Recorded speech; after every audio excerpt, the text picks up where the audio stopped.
Hello Ashok. Hello అండి.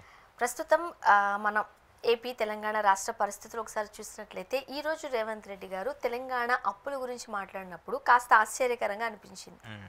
మీకు నాకే కాదు, తెలంగాణ ప్రజలకు, అటు పక్క రాష్ట్రమైన ఏపీ ప్రాంతవాసులకు కూడా. ఎందుకంటే రాష్ట్ర విభజన తర్వాత తెలంగాణ సర్ప్లస్లో ఉన్నది, అప్పులతో విడిపోయింది ఆంధ్రప్రదేశ్ మీద చాలా మంది జాలి చూపించారు కూడా.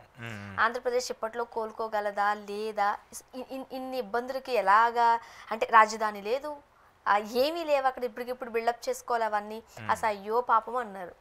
బట్ తెలంగాణ విషయంలో మాత్రం అందరూ చాలా ఖుషీగా ఉన్న సందర్భం మనం చూసాం. బట్ ఈరోజు నేను ఇంతకుముందు అన్నట్టు రేవంత్ రెడ్డి గారి మాటలు తెలంగాణ అప్పుల గురించి మాట్లాడారు. బట్ ఏ రాష్ట్రానికైనా, ఎంత అభివృద్ధి చెందిన దేశానికైనా ఈ అప్పులు ఇవన్నీ ఉండనే ఉంటాయి. కానీ రేవంత్ రెడ్డి గారి మాటలే, అంటే లాభాలలో ఉన్న రాష్ట్రమే ఇన్ని అప్పులు చెప్తుంటుంటే మరి ఏపీ పరిస్థితి ఏంటి? పాయింట్ ఏంటంటే రేవంత్ రెడ్డి గారు చెప్పాలనుకున్నది ఒకటి, అక్కడ కన్వే అయింది ఒకటి.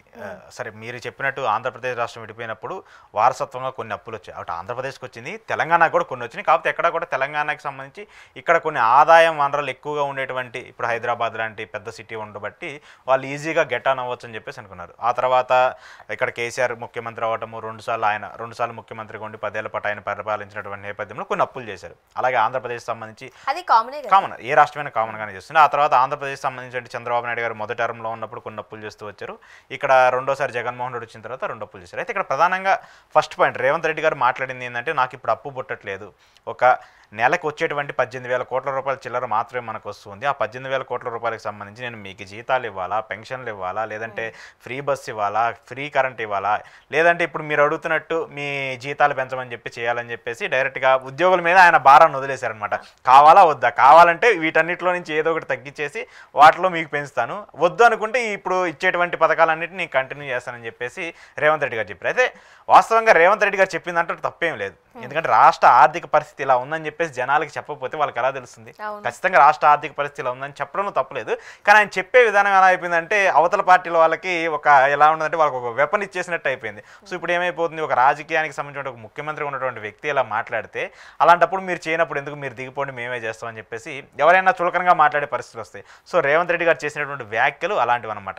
ఇక్కడ మనం చూసుకుంటే ఈ 5 ఏళ్లకు సంబంధించి, గతంలో ఉన్నటువంటి 10 ఏళ్లకు సంబంధించి చూసుకుంటే దాదాపు ఇక్కడ ఒక 4.5 నుంచి 5 లక్షల కోట్ల వరకు అప్పు చేశారని కేసీఆర్ అని చెప్పేసి రేవంత్ రెడ్డి గారు చెప్తున్నారు. అవి కార్పొరేషన్లకు సంబంధించి కావచ్చు, ఓవరాల్గా రాష్ట్ర బడ్జెట్కి సంబంధించి కావచ్చు. అయితే ఇక్కడ ఆంధ్రప్రదేశ్కి సంబంధించి పక్కన పెడితే ఒకసారి తెలంగాణకి సంబంధించి చూసుకుంటే, తెలంగాణకి ఒక హార్ట్గా చూసుకోవాల్సింది హైదరాబాద్ సిటీని. హైదరాబాద్కి సంబంధించి అంటే ఇక్కడ ఉన్నటువంటి ఇన్కమ్ కావచ్చు, ఇక్కడ ఉండేటువంటి ట్యాక్స్ కావచ్చు, ఇక్కడ పే చేసేటువంటి సోర్సెస్ ఎక్కువ ఉంటాయి. సో ఏంటంటే ఇన్కమ్ ఈజీగా జనరేట్ చేయొచ్చు. ఇక్కడ ఉంటే కొంత ఎక్కువగా మెట్రోపాలిటన్ సిటీస్లో ఒక సిటీ ఉన్నటువంటి హైదరాబాద్కి సంబంధించి ఎక్కువ ఇన్కమ్ జనరేట్ అవుద్ది. కాబట్టి ఎంతో కొంత అడ్జస్ట్ చేయడానికో, లేదంటే ఏదో ప్రాథమిక పరిజ్ఞానం, లేదంటే వేరే దగ్గర నుంచి అప్పులు తీసుకొచ్చు అడ్జస్ట్ చేయడానికి ఎక్కువ ఉంటుంది. కానీ ఆంధ్రప్రదేశ్కి సంబంధించి, అంటే తెలంగాణ లాంటి స్టేట్లో ఇట్లా హైదరాబాద్ లాంటి సిటీ ఉన్నటువంటి పరిస్థితే ఇలా ఉంటే మరి ఆంధ్రప్రదేశ్ పరిస్థితి ఏంటి అని మీరు అడిగినప్పుడు, ఆంధ్రప్రదేశ్కి వాస్తవంగా మనకు వారసత్వంగా ఆస్తుల కంటే కూడా అప్పులు ఎక్కువ వచ్చాయి.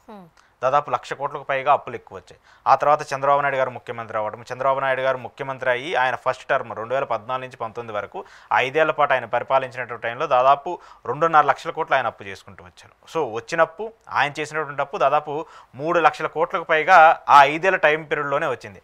ఆ తర్వాత జగన్మోహన్ రెడ్డి వచ్చాడు. ఆ తర్వాత జగన్మోహన్ రెడ్డి వచ్చి 2 ఏళ్ల పాటు ఆయన కరోనా టైం పీరియడ్ని ఆయన ఎక్స్టెండ్ చేసుకోవడము, ఆ 3 ఏళ్ల పాటు ఆయన పరిపాలించడము, ఆయన ప్రధానంగా ఏదైతే నవరత్నాలు అనేటువంటి ఒక స్కీమ్స్ని తీసుకొచ్చాడు, ఆ స్కీమ్స్ని 100% ఫుల్ చేయాలి, నేను అభివృద్ధి చేస్తాను, ఏం చేస్తాను అనేది పక్కన పెడితే ఆయన అభివృద్ధి పథకాలకు ఆయన ప్రధానంగా ప్రయారిటైజ్ చేస్తూ వచ్చారు. సో ఆయనకి సంబంధించి ఆయన కూడా ఒక టర్మ్ అప్పులు చేసుకుంటూ వచ్చారు. అంటే అప్పుడు అధికారంలో ఉన్నప్పుడు ఆయన మీద ప్రతిపక్ష పార్టీలు చాలా వ్యాఖ్యలు చేస్తూ వచ్చాయి. 10 లక్షల కోట్లు చేశారు, 12 లక్షల కోట్లు చేశారు, శ్రీలంక అయిపోయింది, ఇలా మాట్లాడుతూ వచ్చారు. కానీ వాస్తవంగా ఇప్పుడున్నటువంటి ఆర్థిక మంత్రి పయ్యావుల కేశవ్ గారు అసెంబ్లీ సాక్షిగా చెప్పింది ఏంటంటే, ఆంధ్రప్రదేశ్ రాష్ట్ర అప్పు 6,40,000 కోట్ల రూపాయలు అని చెప్పేసి ఆయన అసెంబ్లీ సాక్షిగా ఆయనే మొన్న బడ్జెట్ ప్రవేశపెడుతూ ఆయన క్లియర్గా చెప్పుకుంటూ వచ్చారు. సో ఇక తెలంగాణకి సంబంధించి చూసుకున్న, ఆంధ్రప్రదేశ్ సంబంధించి చూసుకున్న అప్పుల్లో పెద్ద తేడా ఏం లేదు. ఇక్కడ 10 ఏళ్ల పాటు కేసీఆర్ చేసినా, అక్కడ జగన్మోహన్ రెడ్డి, చంద్రబాబు నాయుడు గారు ఇద్దరు కలిపి 10 ఏళ్ల పాటు పరిపాలించి చూసినా కూడా 1,00,00,000 కోట్ల రూపాయల అప్పు మాత్రమే గ్యాప్ ఎక్కువగా ఉంది ఆంధ్రప్రదేశ్కి తెలంగాణ పోలిస్తే. ఇక్కడ ప్రధానంగా మనం చూడాల్సినటువంటి ఒక అంశం ఏంటంటే, ఆంధ్రప్రదేశ్ సంబంధించి చూసుకుంటే ఆంధ్రప్రదేశ్లో అప్పులు పెరుగుతూ వస్తున్నాయి. ఇప్పుడున్నటువంటి కూటమి సర్కార్కి సంబంధించి ఇప్పుడు మళ్ళీ చంద్రబాబు నాయుడు గారు రెండోసారి అధికారంలోకి వచ్చిన తర్వాత ఇంకా ఏడాది పూర్తవలేదు, ఇంకొక నెల అయితే ఏడాది పూర్తవుతుంది.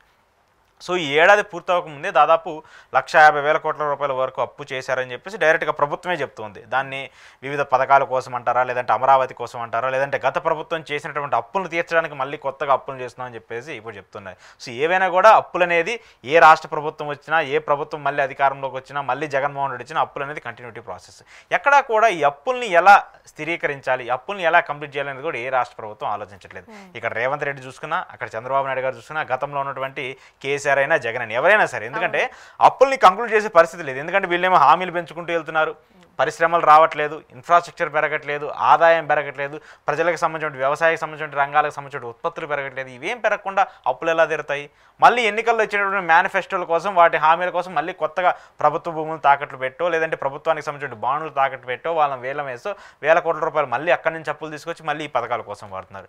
సో ఉన్నటువంటి అప్పులు వాటికి సంబంధించినటువంటి వడ్డీలు కట్టలేక మళ్ళీ కొత్తగా అప్పులు తెచ్చి ఇలా పెరుక్కుంటూ కుప్పలా అయిపోద్ది. మళ్ళీ ఈ 5 ఏళ్ళ టైం పీరియడ్ అయిపోతే ఏపీ అప్పులు 12 లక్షల కోట్లు 15 లక్షల కోట్లు అయిపోయినా ఆశ్చర్యపోవసరం. ఎందుకంటే వాళ్ళు చెప్పినటువంటి ఫిగర్ చేయడానికే కంటిన్యూ అయినట్టు అనిపిస్తుంది. అప్పులు చేయక తప్పని పరిస్థితులు ఎవరు సృష్టించారు? ఇప్పుడు పథకాల మీదే రాష్ట్రాలకి సంబంధించిన అధికారాలు ఆ పీఠాలు అధిరోహించాల్సిన పరిస్థితి.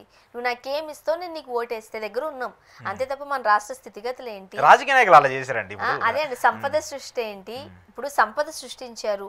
ఇప్పుడు నిరుద్యోగులకి చాలా మంది చెబుతూ ఉంటారు, కొంతమంది పెద్దవాళ్ళతో మాట్లాడినప్పుడు, నిరుద్యోగులకి ఎలా బతకాలో నేర్పించడం మానేసి వాళ్ళకి డబ్బులు ఇస్తూ పోతే వాళ్ళు ఇంకానే సోమాన్ని చేశారు అని అంటూ ఉంటారు. ఆ దిశగా మన ప్రభుత్వాలు లేవు. అందరికి డబ్బులు పంచిపెట్టడంలోనే మార్చేశారు. ఈ రోజు డబ్బులు ఏమనంటే నేను ఓటేను, మీరు ఓటేరేమో, ఓటు కోసం. అంటే ఇక్కడ ఈ పథకాలకు సంబంధించి ఎలా ఉంటుందంటే 2 విధాలుగా చూడాలి మనం. రూరల్ ఒకటి, అర్బన్ ఒకటి. అర్బన్లో ఎప్పుడు కూడా పథకాలకు సంబంధించిన ఇంపాక్ట్ ఎక్కువ ఉండదు. అర్బన్ ఏరియాస్ ఎలా ఉంటాయంటే వాళ్ళు డెవలప్మెంట్ని ఎక్స్పెక్ట్ చేస్తారు. రూరల్ ఏరియాస్ ఏంటంటే ప్రభుత్వం మనకి ఏమిస్తుంది, ఆ ఇచ్చిన దాన్ని మనం ఎలా యూటిలైజ్ చేసుకోవాలి, వాళ్ళకి మనం ఏమి ఇవ్వాలనేది ఎక్కువగా నడుస్తుంది. ఇప్పుడు చూడండి, మీరు ఒక చిన్న ఎగ్జాంపుల్ చెప్తాను. సామాజిక పెన్షన్లు ప్రతి ఒక్కరు వృద్ధాప్యులకు కావచ్చు, లేదంటే వితంతులకు కావచ్చు, వికలాంగులకు కావచ్చు, ఏ రాష్ట్ర ప్రభుత్వం ఉన్నా, అప్పుడు రాజశేఖర రెడ్డి దగ్గర నుంచి ఇప్పుడున్నటువంటి అన్ని ప్రభుత్వాలు కూడా 200 రూపాయలతో మొదలుపెట్టినటువంటి సామాన్య పెన్షన్కి సంబంధించి చూసుకుంటే ఈరోజు ఒక్కొక్క రాష్ట్రం 4,000 5,000 ఇస్తుంది. వికలాంగులకి అయితే 6,000 కూడా ఇస్తున్నారు. సో ఈ మేర పెంచుకుంటూ వెళ్ళిపోతుంది. ఎందుకంటే వాళ్ళు రెస్పాండ్ చేస్తున్నారంటే మేము వస్తే మీకు 4,000 కాదు 5,000 ఇస్తాం, 6,000 ఇస్తాం. అంటే ప్రతి ప్రభుత్వాన్ని ఒకళ్ళ మీద ఒకళ్ళు వాళ్ళ గెలుపు కోసం ఇలా పెట్టుకున్నప్పుడు ఈ డబ్బులన్నీ ఎక్కడి నుంచి తీసుకురావాలి? మళ్ళీ ప్రజల నెత్తి మీద పెట్టుకోవాలి. ఆ ప్రభుత్వ ఆస్తుల అమ్మకానికి పెట్టాలి, ప్రభుత్వానికి సంబంధించిన అప్పులు తీసుకురావాలి. ఆ అప్పులు తెచ్చడం కోసం ఈ ఆస్తులన్నీ తాకనా పెట్టాలి, మళ్ళీ తీసుకొచ్చి కడతా ఉండాలి. ఇక వాటిలో ట్యాక్సెస్ ఉండవు కదా. ఇప్పుడు పెన్షన్ ప్రభుత్వం ఇచ్చేదానికి ట్యాక్సెస్ ఉండవు కదా.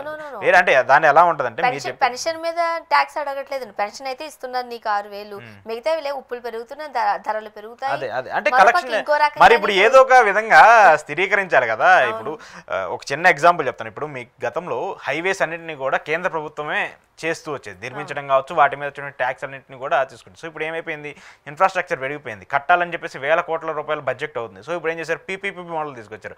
డైరెక్ట్గా ప్రైవేటైజేషన్ చేసేసి వాళ్ళే చేస్తారు, వాళ్ళే టోల్ గేట్లు కట్టుకుంటారు, ఆ వచ్చినటువంటి డబ్బులు మొత్తాన్ని వాళ్ళే తీసుకుంటారు. ఇన్నేళ్ల పాటు అని చెప్పేసి గవర్నమెంట్ అగ్రిమెంట్ రాసుకుంటారు. ఎందుకంటే గవర్నమెంట్ దగ్గర కూడా డబ్బులు లేవు, వాళ్ళ జేబులో కూడా డబ్బులు లేవు పెట్టాలంటే. సో దాన్ని ఏం చేశారు, మళ్ళీ ప్రైవేట్ వ్యక్తులతో మెర్జ్ అయిపోయి ఇలా చేసుకుంటూ వస్తున్నారు. సో ఇలాంటి పరిస్థితులు వస్తున్నప్పుడు సరే రేవంత్ రెడ్డి గారు మరి ఆయన చెప్పింది ఒక విధంగా మంచిది, ఎందుకంటే ప్రజలకు కూడా తెలియాలి మేమేదో హామీలు ఇస్తూ వచ్చాము, మేమేదో హామీలు అమలు చేస్తాం అనుకుంటారు. కానీ ఇక్కడ వస్తున్నటువంటి బడ్జెట్కి సంబంధించినటువంటి చూసుకున్నా, లేదంటే మీకు ఇవ్వాల్సినటువంటి పథకాలకు సంబంధించిన డబ్బులు చూసుకున్నా కూడా ఎక్కడా కూడా పొంతం లేదు. ఒకటి ఇవ్వాలంటే ఒకటి ఆపాల్సిన పరిస్థితి వస్తుందని చెప్పేసి ఆయన క్లియర్గా చెప్పారు. మరి ప్రజలు వాళ్ళని యాక్సెప్ట్ చేస్తారా ఏం చేస్తారనేది పక్కన పెడితే ఆయన చెప్పింది కొంతవరకు మంచి పనే. కానీ ఆంధ్రప్రదేశ్ సంబంధించి ఖచ్చితంగా తెలంగాణ కంపేర్ చేసుకుంటే ఒక విధంగా ఆంధ్రప్రదేశ్ కూడా ఇలాంటి క్రైసిస్లోనే ఉంది ఇప్పుడు. ఎందుకంటే ఇంకా మన రాజధాని నిర్మించుకునే పరిస్థితిలో ఉన్నాం. అమరావతి అనే రాజధాని కోసం చాలా ఎక్కువ 1,000 కోట్ల రూపాయల డబ్బుని వివిధ బ్యాంకుల నుంచి తీసుకొచ్చి అప్పుగా తీసుకొచ్చి మనం ఇప్పుడు అక్కడ రాజధాని కట్టుకోవాలి. సో అలాంటి పరిస్థితుల కోసం ఇంకెన్ని అప్పులు చేయాల్సిన పరిస్థితులు వస్తాయో కూడా మనకు తెలియదు. రాబోయే రోజుల్లో ఇంకా దాన్ని డెవలప్మెంట్ చేయాలంటే ఇంకా మరిన్ని అప్పులు చేయాలి. ఇప్పుడు ఆ పరిస్థితి వల్లే కదా ఇన్ని అప్పులు చేసి మనకి ఆ లైట్లు మిరుగొల్పేలాగా, లేకపోతే ఎత్తైన భవనాలు అవసరమా, పరిపాలించుకోవడానికి భవనం ఉంటే చాలు కదా అనేది కూడా కొంతమంది ఉద్దేశం. కొంతమంది చంద్రబాబు నాయుడు గారు మనం అన్నట్టు ఆయన ఏంటంటే విజనరీగా ఎక్స్పెక్ట్ చేస్తారు. ఇప్పుడు ప్రతి ఒక్కరు మీరు మేము మాట్లాడుకుంటూ అంటే జనాలకి ఎప్పుడు కూడా, ఇప్పుడు మీరు హైటెక్ సిటీ వెళ్ళారు అనుకోండి, అబ్బా ఇక్కడ పెద్ద పెద్ద బిల్డింగ్లు వచ్చాయని చెప్పేసి అవసరం లేదు. గవర్నమెంట్ ఆఫీసులు అనుకోండి, మనం చూడం అరే పెద్ద బిల్డింగ్ అనగానే మనకే ఒక తెలియని ఒక ఇమాజినేషన్ వస్తుంది. సో ప్రజలు అలాంటి ఇమాజినేషన్లో ఉన్నారు కాబట్టి ప్రభుత్వాలు రాజకీయ నాయకులు కూడా అలాంటి ఇమాజినేషన్లో వాళ్ళని బతికించేస్తున్నాయి. సో ఖచ్చితంగా అప్పులకు సంబంధించి చూసుకున్నప్పుడు ఏపీ కూడా కొంత ఇబ్బంది పరిస్థితిలో ఉంది. దీన్ని ఎలా డివియేట్ డీవియేట్ చేస్తారని చూడాలి. దీన్ని డీవియేట్ చేయకుండా ఇది ఇలానే కంటిన్యూ అవ్వకుండా పెరుగుకుంటూ వెళ్ళిపోతే మాత్రం ప్రజలకి చాలా అంటే చాలా ఇబ్బందికర పరిస్థితులు రాబోతుంది. వాళ్ళు ఒక 100 రూపాయలు సంపాదిస్తే దాంట్లో సగం ఒక 50 రూపాయలు మళ్ళీ తీసుకెళ్లి ప్రభుత్వం జేబులోనే వేయాల్సిన పరిస్థితులు వస్తాయి. అలాంటి పరిస్థితులు రాకుండా ఉండాలంటే ప్రభుత్వాలు ఒక కఠినమైన చర్యలు తీసుకుపోతే మాత్రం ఖచ్చితంగా రాబోయే రోజుల్లో చాలా ఇబ్బందులు ఫేస్ చేయాలి. చూద్దాం ఏం జరగబోతుందో. Thank you.